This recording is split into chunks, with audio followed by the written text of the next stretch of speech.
Guys, welcome back to our channel. তো আজকে চতুর্থী, আজ আমরা যাচ্ছি কল্যাণীতে কিভাবে যাব, কোন কোন ঠাকুর দেখবো সব তোমাদের সাথে শেয়ার করব।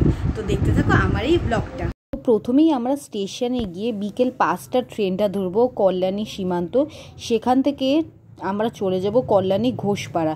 কল্যাণী যেতে আমাদের টিকিট মূল্য লেগেছিল 10 টাকা, যেহেতু আমরা রিটার্ন কেটেছিলাম তাই নিয়েছিল 20 টাকা।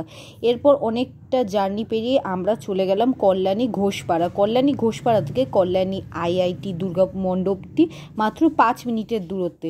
আপনাদের যেতে কোনো অসুবিধা হবে না, কারণ কাতারে কাতারে মানুষ সেখানে পৌঁছে যায়।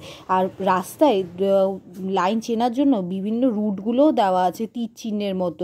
এছাড়া পুলিশ কর্মীরাও আপনাদের সাহায্য করে থাকে। আর গেটের বাইরে অসাধারণ লাইটিং করেছে ওরা, যেগুলো দেখতে খুবই সুন্দর ছিল। শোনা গেছে এটা কৃষ্ণনগর থেকে আনা হয়েছে এই লাইটিংগুলো। এত সুন্দর সুন্দর লাইটিং, চলুন আপনাদেরও দেখিয়ে দিই এত সুন্দর সুন্দর লাইটিংগুলো। এরপর ধীরে ধীরে আমরা পৌঁছে যাব মণ্ডপের দিকে। এই দেখুন কাতারে কাতারে মানুষ যাচ্ছে, আর ওই দূরে দেখতে পাচ্ছেন যে মণ্ডপটির চূড়াটা দেখা যাচ্ছে। এরপর মণ্ডপটার আমরা খুবই কাছে পৌঁছে যাই। আস্তে আস্তে আমার বন্ধুরাও ডাকতে থাকে আমাকে যে তাড়াতাড়ি চল, দেরি হয়ে যাচ্ছে। আর মণ্ডপের আমরা একদমই সামনে চলে এসেছি। আর কত মানুষ দেখতে পাচ্ছেন রাস্তায়। এই দেখুন মণ্ডপটা কতটা না সুন্দর লাগছে, খুব সুন্দরভাবে সাজিয়েছে এই মণ্ডপটাকে। আর কত মানুষের চতুর্থীর দিন দেখতে এসেছিল। এবার ধীরে ধীরে মণ্ডপটার ভেতরে ঢোকা যাক, আর মণ্ডপটা কিভাবে সাজানো হয়েছে সেগুলো তোমাদের সাথে আজকে শেয়ার করব। শোনা গিয়েছে যে মণ্ডপটা ঝিনুক দিয়ে সাজানো হয়েছে, ঝিনুকের বিভিন্ন প্রতিমা, এছাড়া বুদ্ধদেবের মূর্তি এই মণ্ডপের ভেতরে সাজানো হয়েছে। এছাড়া লাইটিং তো খুবই দুর্দান্ত ছিল। তোমরাও একবার ভিজিট করে আসো এই কল্যাণীর ঠাকুরটা দেখতে। 5টার ট্রেনটা ধরেছিলাম, আর পৌঁছাতে মিনিমাম 1.5 ঘন্টা সময় লেগেছিল। ওই 6টা 35 নাগাদ আমরা পৌঁছে যাই। আর স্টেশন থেকে নেমেই 5 মিনিটের হাঁটা পথ। 5 মিনিটের হাঁটা পথে মণ্ডপের সামনে পৌঁছেছে। আর মণ্ডপটা যে পরিমাণে লাইন লেগেছিল, আমরা ভেবেছিলাম রাত 9টা বেজে যাবে, কিন্তু না বন্ধুরা, 10 মিনিটের মধ্যে আমরা ঠাকুর দেখে ফেলেছি। কারণ এত সুন্দরভাবে তারা সিস্টেমেটিকভাবে পরিচালনাটা করেছিল, এবং পুলিশ কর্মীরা এতটা সাহায্য করেছিল, যার জন্য প্রত্যেকটা মানুষ ঠিক 10 মিনিটের মধ্যে লাইন দেওয়ার সঙ্গে সঙ্গেই ঠাকুর দেখে নিচ্ছে।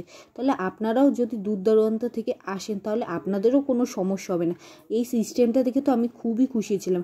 আর ভেতরের মণ্ডপ সজ্জা তো খুবই সুন্দর ছিল, ঝাড়বাতিগুলো অপূর্ব লাগছিল এই লাইটিংয়ের মাঝে। আর বিভিন্ন ঝিনুক দিয়ে বিভিন্ন কাজ করা ছিল এই মণ্ডপের ভেতরে। আর ঝাড়বাতিগুলো দেখতে পাচ্ছ কতটা সুন্দর, পুরো ফুলের ঝাড়বাতি। আর মুক্তো দিয়ে এখানে প্রত্যেকটা মূর্তি, ত্রিশূল, এছাড়া বুদ্ধদেবের মূর্তি তৈরি করা হয়েছিল। ঠাকুরের মূর্তিগুলোতে ছিল পুরো পিওর গোল্ড, মানে পুরো সোনা দিয়ে সাজানো ঠাকুরটা। আর বাইরের লাইটিংয়ে তোমাদের একটা ঝলক দেখিয়ে দিই। এরপর ঠাকুর দেখা হয়ে গেলে আমরা বাইরে এসে একটু বিশ্রাম নিই, কারণ যথেষ্ট ভিড়ের জন্য আমাদের যথেষ্ট গরম লাগছিল, আমরা খুবই সাফোকেশন হয়েছিল। এরপর আমরা আইসক্রিমের দোকানে চলে যাই। আইসক্রিমের দোকান থেকে একটু আইসক্রিম খাই আর একটু জিরিয়ে নিই। জিরিয়ে নেওয়ার পর সবাই বলছিল যে একটু আগে গেলে আরেকটা ঠাকুর দেখতে পাবে। তাই আমরা একটু আগে গিয়ে আরেকটা নর্মাল একটা প্যান্ডেলের মধ্যে একটা ঠাকুর ছিল, কিন্তু প্রতিমাটা সত্যিই খুব সুন্দর ছিল, বলার মতো না, এতটা সুন্দর প্রতিমাটা ছিল। এরপর ধীরে ধীরে প্রতিমা দেখার পর আমরা কয়েকটা পিকচার ক্লিক করি। আর পিকচার ক্লিক করা হয়ে গেলে আমরা নিজেদের বাড়ির উদ্দেশ্যে রওনা দিই। আর ভিডিওটা যদি ভালো লেগে থাকে তাহলে অবশ্যই আমার চ্যানেলটাকে একটা লাইক আর সাবস্ক্রাইব করে দিও। দেখা হচ্ছে আবার নেক্সট ভিডিওতে। বাই।